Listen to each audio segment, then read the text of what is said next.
Ukraine is living through a full-scale war. Across the country, from border areas to cities in the interior, everyday life unfolds under martial law and the constant risk of missile and drone attacks. Security and defense needs shape state decisions and directly affect how ordinary people move, work, and interact with institutions. On paper, the state continues to guarantee fundamental rights. Ukrainian law affirms the right to liberty and security of person, freedom of movement within national borders, and protection from arbitrary detention. These guarantees are formally preserved even in wartime, and officials state that mobilization and conscription must operate strictly within the law. In practice, the streets of Ukrainian cities often show a different picture. Territorial recruitment centers, or TCCs, enforce mobilization and keep military records. Working with police and other security units, they stop men of conscription age and check documents in public places and on the roads. For many residents, such checks have become a regular part of moving around their cities. Eyewitness videos and other documentary footage show how routine checks can end with forced delivery to recruitment offices. Men are stopped, their identity and draft status are checked on the spot, and some are escorted into buses or official vehicles and taken directly to TCC facilities. Human rights groups and journalists describe people who say they did not fully understand their legal status or could not quickly reach a lawyer. The gap between formal rights and daily practice appears in allegations of unlawful detention, excessive force, and unjustified limits on movement. Observers describe situations in which recruitment officers or police stop civilians without clear explanation, block their path, or escort them to administrative buildings against their will.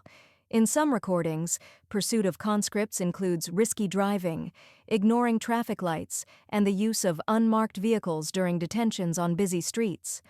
Over time, a specific vocabulary has emerged around these practices. One much-discussed term is buzzification, a colloquial word for cases where men of conscription age are quickly loaded into minibuses during street raids and taken to recruitment centers. The term has spread through social networks and news reports, becoming shorthand for mobilization incidents filmed and shared online.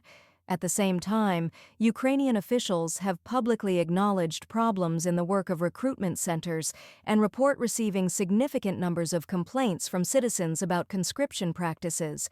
For civilians, this creates a reality of double pressure. On the one hand, there is the external threat from ongoing hostilities and long-range attacks.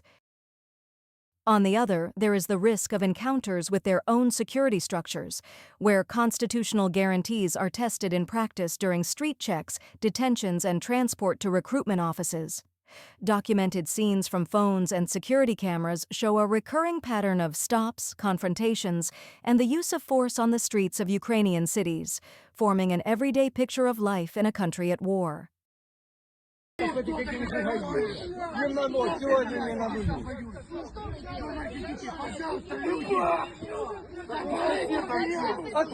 зачем вы бьете его?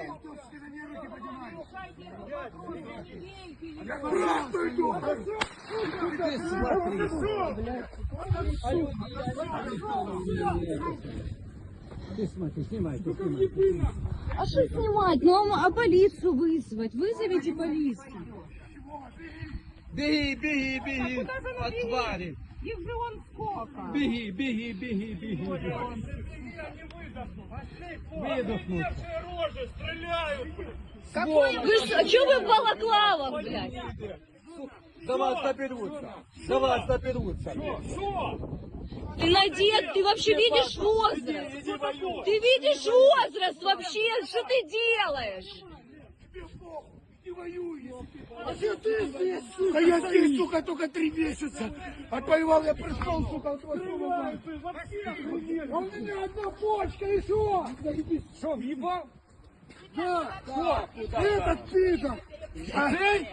Нет, тот, который съебал. Стреляет, я говорю, стреляет. Да. Стреляй, давай. А это нормально. А нормально, нормально. А чего вы? Да ну все, успокойся. Ну, а что, дай я поснимаю. Я тебя трогал, блядь! Ну вот они забирают, они говорят, уходите, свои же им говорят, уходите, блядь. Все, ушел? Да, убежал. Брат младший.